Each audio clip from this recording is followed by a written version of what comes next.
देव दर्शन देखने वाले सभी दर्शकों को जय माता दी। आज मैं महाविद्या धूमावती माता के स्वरूपों और पूजा की चर्चा करेंगे और उनके रहस्यों के बारे में आपको बताएंगे। स्वरूप धूमावती देवी का स्वरूप प्रायः वृद्ध और शमशानवासी होता है, जो मृत्यु, समय और परिवर्तन के प्रतीक हैं। वे अज्ञान और माया के नाश करने वाली देवी हैं। वे उन शक्तियों का प्रतिनिधित्व करती हैं जो नाश, विध्वंस और काल की प्रक्रिया से संबंधित हैं। रहस्यमय पक्ष उनकी पूजा में मुख्य रूप से नकारात्मक और अंधकार के साथ संघर्ष किया जाता है।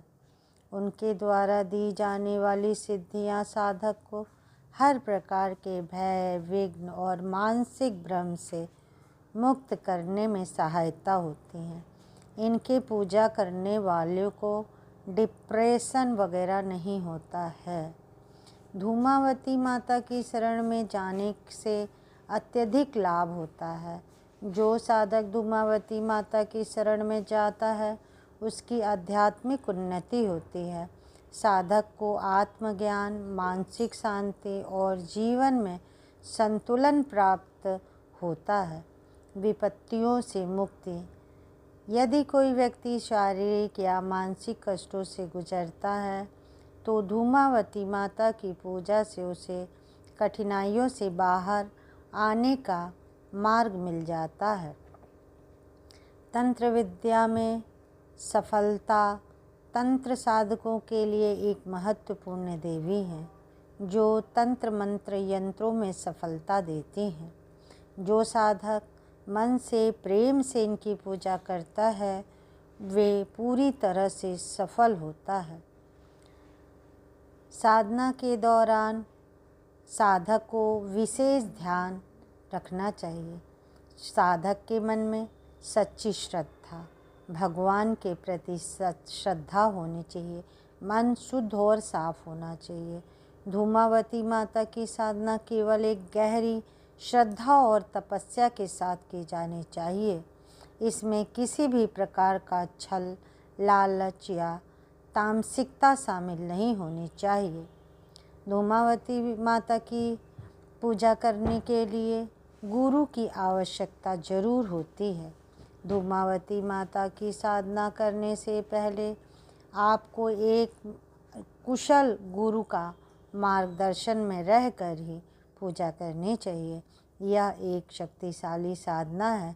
बिना मार्गदर्शन के इसका प्रयास न करें।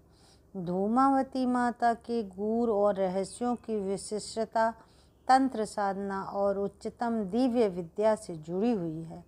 इन रहस्यों को समझने के लिए उनके स्वभाव, उनके पूजन विधियों और उनके साथ जुड़ी गहरी तंत्र विद्या को जानना जरूरी है। यहाँ हम कुछ भी महत्वपूर्ण पहलू पर चर्चा करते हैं। धूमावती माता का स्वरूप और उनके रहस्य। धूमावती देवी का रूप प्रायः वृद्ध और शमशानवासी होता है, जो मृत्यु, समय और परिवर्तन के प्रतीक हैं।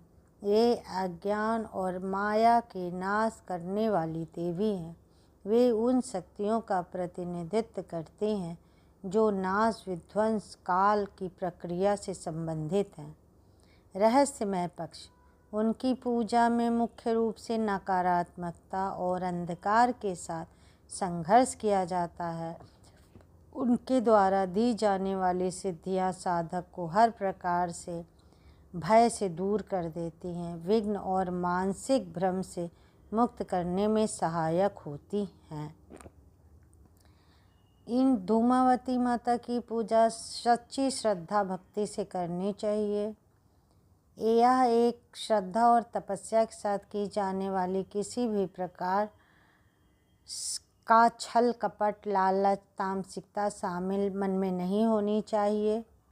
तभी इस पूजा को करने से लाभ होता है और साधक दिन दूनी रात चौगुनी बरकत करता है। यदि आप धूमावती माता की शरण में जाते हैं तो आध्यात्मिक उन्नति होती है, हर प्रकार से दैहिक दैविक भौतिक उन्नति होती है।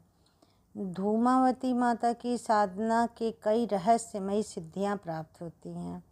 गूढ़ रहस्यों की आपको जानकारी मिलती है और आप कई प्रकार की सिद्धियां प्राप्त कर लेते हैं, जैसे वाक सिद्धि।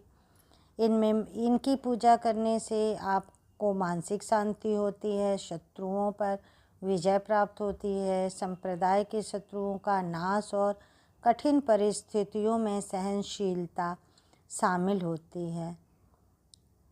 धूमावती माता की पूजा आप पहले उनकी एक फ़ोटो ले लें और उसे बाजोट पर रख लें और अच्छे से साफ़ सुथरा कर लें और स्वरूप रख के एक नारियल कलश की स्थापना करें, अक्षत पुष्प से संकल्प लें, फिर उनकी पूजा शुरू करें और फिर एक माला तो निश्चित नहीं 11 माला का जाप करें। वो सफ़ेद वस्त्र सफ़ेद पुष्प चढ़ाएं और श्रद्धा भक्ति से साफ़ सुथरे तरीके से रहकर, हो सके तो ज़मीन में कंबल का आसन लगाकर ही सोएं या चौकी पर सोएं। एक माला मंत्र का जाप करें, सात्विकता रखें, किसी के साथ छल कपट ना करें, तो धूमावती माता अति शीघ्र प्रसन्न होती हैं। और एक माला मंत्र का जाप करें, नहीं तो अगर आप ज़्यादा शक्ति चाहते हैं तो आप 11 माला का जाप करें। इनके आगे जो दीप प्रज्वलित करेंगे वो कड़वा तेल की दीपक होगा। चहुमुखी जलाएं तो ज़्यादा अच्छा है, नहीं तो आप एक मुखी भी रख सकते हैं। ऐसे प्रज्वलित कर लेंगे और दिन भर आप उपवास करेंगे। शाम को रोटी सब्जी खा सकते हैं। इनकी पूजा में नमक का कोई निषेध नहीं है, आप नमक भी खा सकते हैं। इनकी पूजा इतवार और मंगलवार, रविवार मंगलवार को की जाती है। और पीपल के पेड़ में अक्षत गुड़ सफ़ेद चावल डाल करके, काली तिल डाल करके पीपल के वृक्ष में शनिवार इतवार को रविवार को आप जल भी चढ़ा सकते हैं और 11 परिक्रमा पीपल के वृक्ष की कर लेंगे। और अगर आप श्रद्धा भक्ति से करेंगे आपका मनोवांछित संकल्प पूरा होगा। और पूजा स्टार्ट करने के पहले आप संकल्प लेना बहुत ज़रूरी है। यदि आप लोगों को मेरा वीडियो पसंद आता है तो इसे लाइक करें, शेयर करें, सब्सक्राइब करें और कमेंट करें। आपके सुझाव की हमें बहुत आवश्यकता है। अगर आपको मेरा वीडियो अच्छा लगा है तो देखते रहें। धन्यवाद।